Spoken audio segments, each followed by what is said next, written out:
김호수 검찰총장 후보자의 청문회가 있었는데 논란이 많습니다. 후보자의 이야기부터 직접 들어보시죠.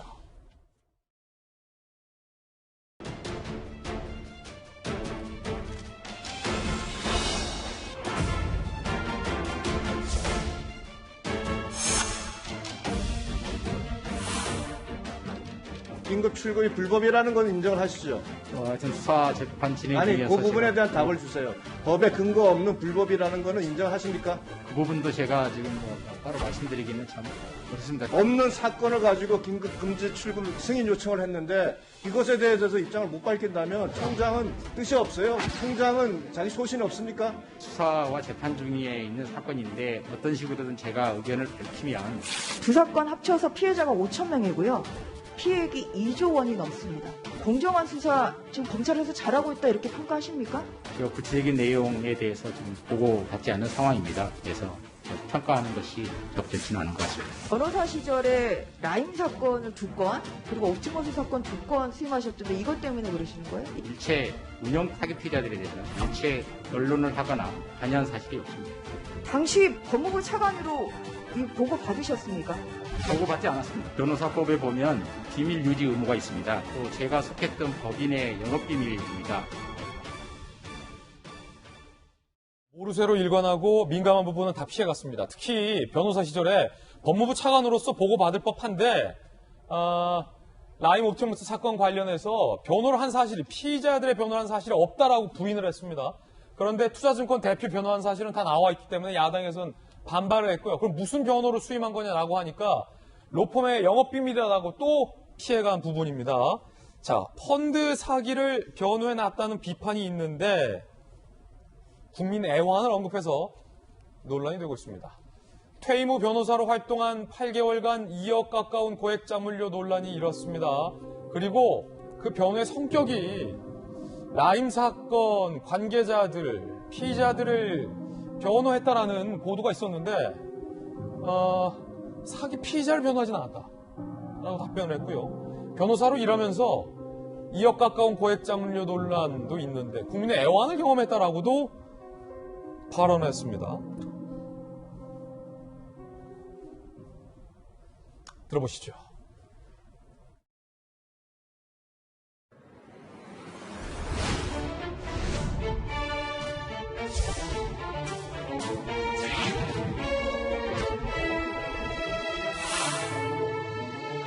국민들의 예환을 가까이서 경험하는 소중한 시간도 가질 수 있었습니다.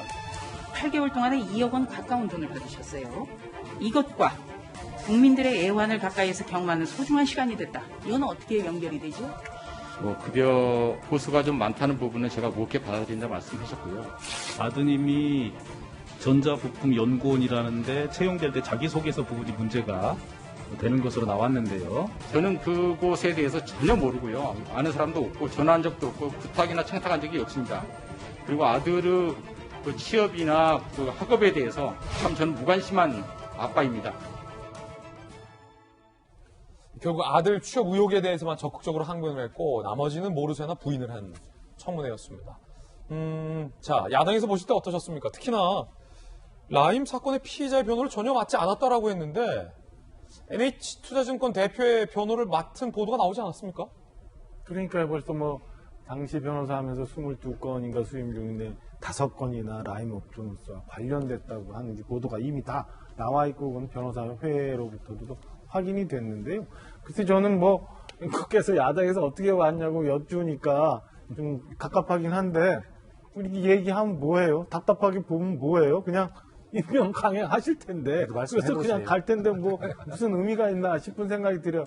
좀 전에 아빠 찬스에 대해서 힘 빠진 박정아. 아빠 찬스에 대해서 강력하게 얘기했던 분을 그대로 제가 패러디해서 얘기하면 법무차관 당시에 지금 5천 명 이상이나 관련돼 있고 2조 1천억이나 되는 그 많은 돈이 개입되어 있는 그 사건에 대해서 보고받지도 않았다? 그러면은 무관심한 아빠에 그대로 비치면은 무능한 차관이에요. 무능한 법무차관. 이래가지고 무슨 일을 하겠어요. 이렇게 사실관계에 맞다고 생각하는 거예요. 그러니까 이게 얼마나 큰 사건인지 모르고 관심을 안 가졌는지 아니면 애써 관심을 안 가지려 노력을 한 건지 아니면 앞서 저희가 봤던 것처럼 경찰처럼 다 알고 있었는데 모른다고 청문회에서만 얘기한 건지 잘 모르겠고요. 나머지 사건에 대해서도 다 뭐 앞으로는 기피를 하겠습니다. 뭐 나는 잘 모르겠습니다. 회피하면 글쎄 검찰총장으로서 직무를 어떤 식으로 어디까지 수행하겠다고 하는 건지 저는 잘 모르겠어요. 오히려 내가 검찰총장이 되고자 하는 사람이라면 떳떳하게 내 뜻을 밝히면서 주의 주장을 하고 야당이 공격이 있으면 그에 대해서 해명을 하거나 자기 얘기를 하면 되지. 얘기할 거는 막 얘기하고 모르는 거는 다 모른다고 하면 글쎄 대한민국 검찰총장의 자격이 있는 건지 저는 잘 모르겠습니다. 이렇게 얘기해봐야 아무 소용이 없으니까 또 힘 빠집니다. 아니 특히 이제 국민의 애환을 직접 경험할 수 있었다라는 부분이 야당에서 문제 제기하고 도대체 그 비싼 고가의 수임료를 받아두고 그 변호사 활동 8개월간 2억 가까운 고액 잡료 받은 그게 도대체 무슨 국민의 애환을 경험했다는 거냐라는 야당의 질책이었잖아요. 예. 박 의원님, 아니, 어떤 애환을 경험했다는 걸까요? 그래서 우선 제가 이제 그 김호수 후보자 입장에서 좀 변호를 좀 해드리면 이런 걸 거예요. 야당에서는 지금 앵커가 말씀하신 대로 고액의 자문료 이런 걸 받으면서 어떻게 서민을 국민의 애환을 경험했냐. 근데 그럴 텐데 김호수 후보자는 아마 그런 뜻으로 이야기한 건 아닐 거고요. 그동안의 법무차관까지 검사로 법무차관으로 있어서 공직자로 계속 평생을 살아왔잖아요. 그렇기 때문에 사실은 일반 국민들을 직접 만나서 그 삶을 함께 경험해보는 그런 어떤 접촉의 삶을 살지 못했는데 이제 차관직을 물러나고 나와서 비록 변호사지만 어쨌든 많은 국민들을 상대해보고 말을 들어보고 하다 보니 국민의 삶이 이렇게 어렵구나라고 하는 이러한 어떤 것을 느꼈다라는 그런 취지로 이야기했습니다. 자연인으로 8개월 살아보니 국민의 애환을 경험했다라는 취지다. 예, 그렇게 좀 변호를 해야 되지 않겠습니까? 변호를 해야 하는 겁니까? 그렇게 생각하시는 겁니까? 변호를 해야 하고 또 우리 생각도 듭니다. 정말입니까? 예. 그리고 예. 또 과거의 다른 케이스들에 비해서 나는 굉장히 작게 받았는데 왜 나한테만 이러냐라고 하는 억울한 그것도 심정도 있지 있었을 않았을 것이에요. 예. 그러나 어쨌든 그렇게 그런 취지에서 말을 했다 하더라도 야당이 청문회장에서 어떻게 고액의 자문료를 받고 그런 걸 할 수 있냐라고 야당이 지적한다면 그 말씀이 옳은 겁니다. 그리고 억울하더라도 야당에게 잘 알겠다 말씀드려서 제가 말씀이 부족했다 하고 검찰총장이 되면 정말 진심으로 이런 드린 말씀의 취지대로 해보겠다라고 그렇게 이야기하면 될 거 아닙니까? 참 저렇게 똑똑하신 분들이 말씀하시는 거 보면 참 조금 제가 보면 안타깝고 부족한 점이 있어요, 좀. 그렇군요. 아마 그런 뜻이었을 겁니다. 네. 윤태호 시장님 어떻게 보셨어요? 김호수 후보자 지명된 이후의 기사나 청문회 보면서 이분이 하여튼 특이한 점이 많아요. 무슨 말이냐면 이 야당 동의가 엄청난 공격을 수위가 그렇게 엄청나게 높진 않았다. 뭐가 특이하냐면요. 이분이 그러니까 개업을 하거나 어디 로펌에 실제로 이제 큰 로펌에 이제 아예 파트너 변호사, 대표 변호사 이렇게 들어간 게 아니라 고문으로 이름을 올렸으면은 그러니까 공직에 계속 가고자 하는 뜻 불러주면 나는 가겠다. 그러니까 뭐 여러 노미네이트가 5번, 6번 됐다고 청와대에서 그랬다 하지 않습니까? 예. 그런 것 같아요. 그러니까 이제 8개월에 2억 9천만 원이면은 상식 수준에서는 높지만은 저 정도 정관의 급여로는 작다. 그러니까 자기 관리를 좀 하려고 했다는 건 보이는데, 근데 그 고문으로 하면은 통상적으로 직접적으로 뭐 수임 같은데 이름을 안 올리는 게 상례인데 이름을 무슨 22번이나 올렸대요. 예.